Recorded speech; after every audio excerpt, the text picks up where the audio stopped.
Sans préjudice de l'application des peines prévues par l'arrêté royal du 31 mai 1933 concernant les déclarations à faire en matière de subventions, indemnités et allocations de toute nature, qui sont en tout ou en partie à charge de l'État, le chômeur qui a fait une déclaration inexacte ou incomplète ou qui a omis de faire une déclaration requise ou qui l'a faite tardivement et qui a de ce fait perçu indûment des allocations de chômage est exclu du bénéfice de celle-ci pour une période d'1 semaine au moins et de 13 semaines au plus. En cas de récidive, la durée de l'exclusion ne peut être inférieure au double de la précédente sans dépasser toutefois 26 semaines.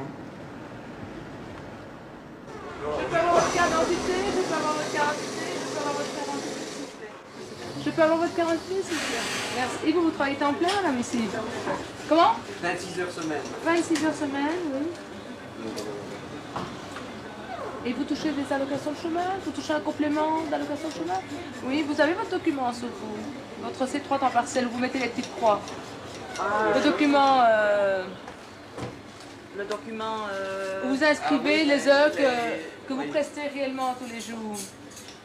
Je n'ai pas avec moi. Et où est-il? C'est vous? Oui, bien chez moi. Qu'est-ce qu'il est indiqué sur ce formulaire? Avant de commencer à travailler, vous devez l'avoir. Vous devez avoir biffé les heures que vous allez travailler et l'avoir sur vous et le montrer à toute réquisition. Hein. Ah là là. Elle n'avait pas son document sur elle. Non, elle n'était pas en ordre. Je l'ai mise en garde. Ce sont des fausses estampilles, c'était fait au PIC, ce n'est pas le cachet de la commune. Après vérification sur les stats, j'ai constaté qu'en fait, vous n'aviez pas pointé ni le 7, ni le 14, ni le 27. Notez bien que l'organisme de paiement, bon, on a remarqué qu'il y avait des fausses estampilles, ne vous a pas indemnisé pour ces 3 jours. Hein, vous ne les avez quand même pas touchés, ça c'est vrai. Seulement, c'est la deuxième fois que ça se présente, c'est que vous faites encore des fausses estampilles. Ce n'est pas peur pour la première.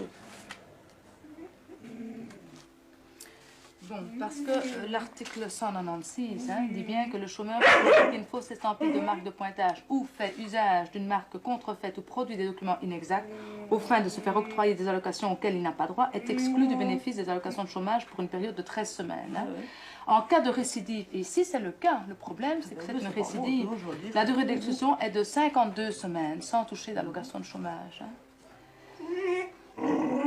Je vous avertis que c'est 52 semaines. Ça va? Enfin, j'appelle pas ça coincé, j'appelle ça appliquer la réglementation chômage. Lorsque vous vous parquez mal, vous avez un procès, eh bien c'est la même chose. Je peux rentrer une minute? Oui, oui, oui. Je peux rentrer une minute pour écrire? Oui. Merci. Vous êtes seul depuis toujours? Oui? Je suis célibataire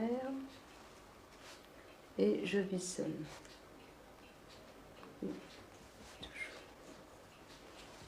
C'est ça. Vous n'avez donc personne à charge, hein?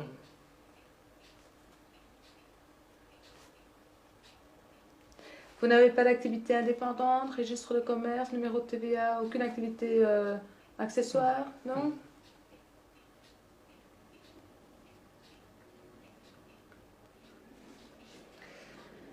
Si vous vous mettez un jour en ménage avec quelqu'un, si vous prenez quelqu'un à charge, vous devez le signaler à l'organisme de paiement. Hein. Ça va?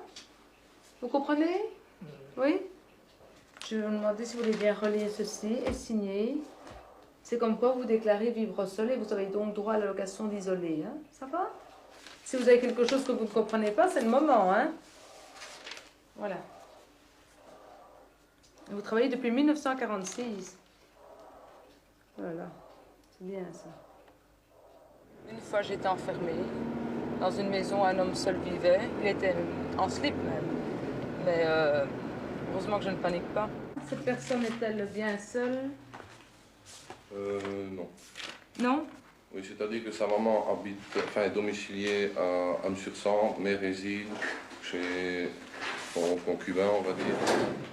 Il est bien chez sa sœur. C'est le concubin qui est domicilié là-bas. Le concubin de qui? De la maman. Ça va, d'accord. Merci beaucoup pour tous les renseignements. Mais il n'y a pas. Au revoir. Comme on dit, toujours à votre service dans la mesure du possible. J'aime bien rechercher, j'aime bien de chercher des choses, de découvrir. Ce n'est pas donné à tout le monde de faire ce métier. D'ailleurs, il y a peu de jeunes qui présentent l'examen. Hein. Comment vous expliqueriez l'utilité de votre travail, par exemple? Ben, à quoi sert la police? À quoi sert la PJ? À quoi sert la gendarmerie? C'est la même chose. À faire respecter les lois. Hein. Ou alors, il n'y a pas besoin de faire de loi, il n'y a pas besoin de gouvernement. Hein. Alors, votre situation familiale n'a pas changé? Vous êtes toujours seul avec votre petit chat?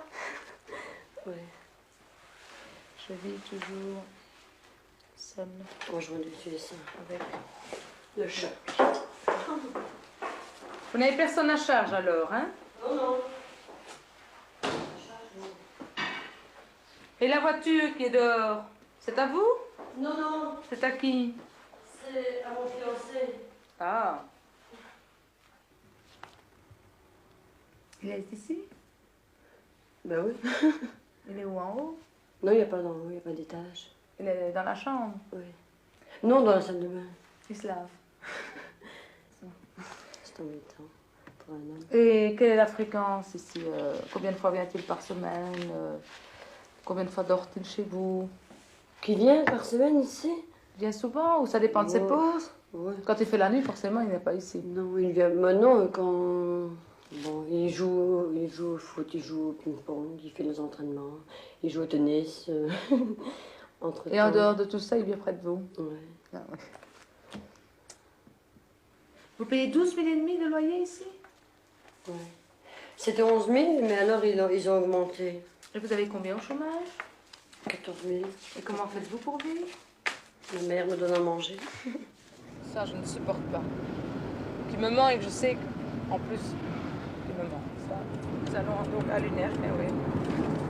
Vérifier à quel nom sont adressées les factures. Et sa consommation, c'est me dire un petit peu ce qu'elle consomme? Sur une année, elle fait 2915 kW. J'ai appris que les factures étaient adressées au nom de la personne, de la chômeuse, donc je dois poursuivre ailleurs. Je dois poursuivre ailleurs, à l'RTT.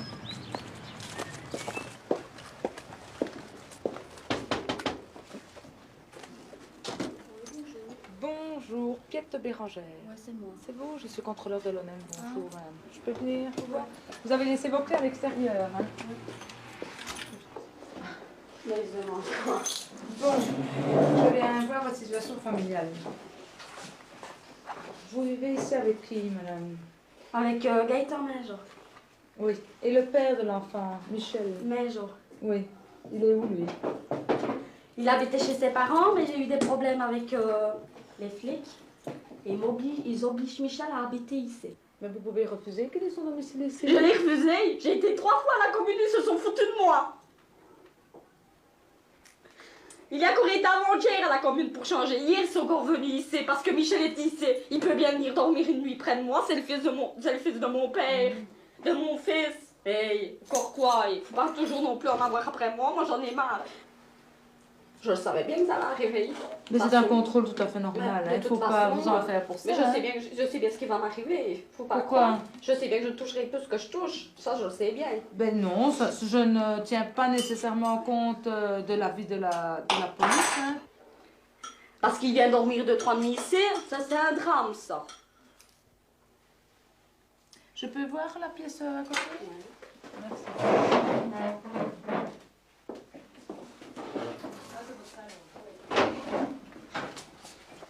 Et alors en haut, vous avez 2 chambres? Oui. J'ai mon grand lit. Et alors, là, ses affaires d'un côté dans la garde-robe. Et il vient se changer ici alors? Ah, oui, hein? Il faut que je poursuive l'enquête, il n'y a rien à faire. Peut-être chez des voisins, je ne sais pas. Ça, c'est ma façon de travailler. Je ne peux pas quand même tout dire, hein. Je peux pas dire. 28.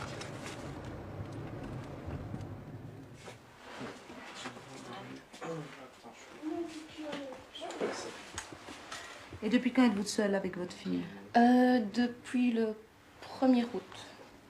89? Oui, oui.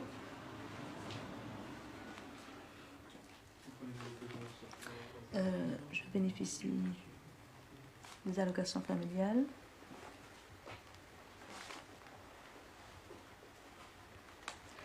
Vous n'avez personne d'autre? Non. Et les pantalons qui sont là? Ça, non, c'est mon propriétaire qui m'a demandé de faire le bord. C'est votre propriétaire qui vous a demandé de faire le bord? Vous êtes couturière? Non. Non, mais c'est parce que comme je sais, vous faites les bords des pantalons. Voilà, je vais vous demander si vous voulez bien relire et signer. Et vous êtes payé pour ce petit travail? Non. Non? Non, il vaut toujours mieux être en bon accord avec son propriétaire, je trouve. Ouais. Ça ne coûte qu'un bord de pantalon, c'est pas cher. Ok. Tout élément est nécessaire. Merci au dossier. Merci. Ça va. S'il y a quelque chose qui ne va pas, vous serez reconvoqué chez nous. Hein? Ok. Je vais examiner votre dossier au bureau. Ça va? Voilà. Au revoir, madame. Merci beaucoup. Au revoir. Vous êtes dans la cuisine? Oui. Vous êtes seul? Je vis avec mes parents. Je n'ai pas votre dossier. Je ne suis jamais allée chez vous. Et vos parents, que font-ils? Ma mère est pensionnaire. Et votre papa? Il est décédé. Ah oui. Je ne suis jamais passée chez vous. Non. Bon, vous ne viviez pas avec madame? Non. Ça va. Merci. Au revoir. Au revoir.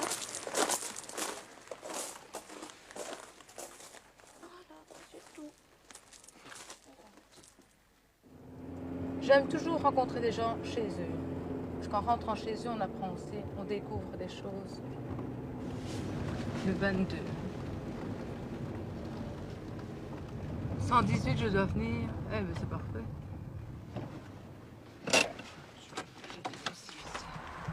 Je suis contrôleur de l'ONEM Namur. Bonjour. Ah oui, allô? Je peux venir vous voir une minute? Ouais, ben vous me voyez, qu'est-ce qu'il y a pour ça? Je Oui, n'aime mais- pas tout ça, il faut foutre un camp. Vous avez 2 minutes pour foutre un camp, hein? 2 minutes, hein? Je ne prends pas la peine de rentrer tout ça, hein. Mais une femme seule ici, hein, avec des hommes, dans l'état que vous l'avez vu, hein. Nous allons chez quelqu'un qui apparemment est séparé de son mari. Nous avons reçu un petit avis comme quoi son mari serait là. Vous savez, les gens nous écrivent souvent pour nous dire telle personne travaille en noir ou tel ménage. Ils se sont remis ensemble et parfois on fait rouler le service contrôle pour rien du tout. Hein. Alors on trie un petit peu les dénonciations.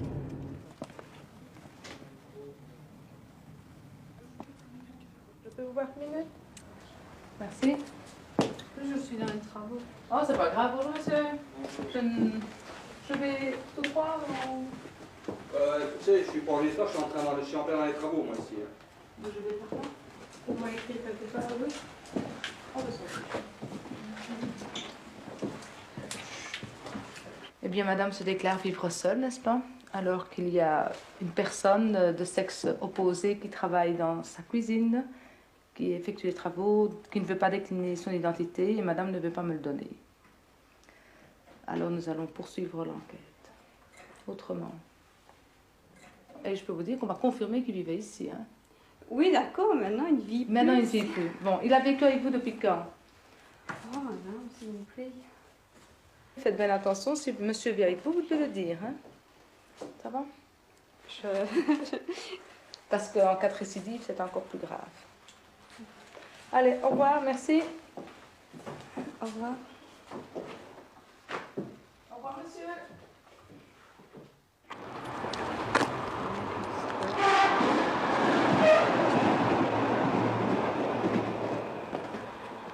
Je vais vérifier si cette voiture appartient bien au monsieur qui est chez la dame.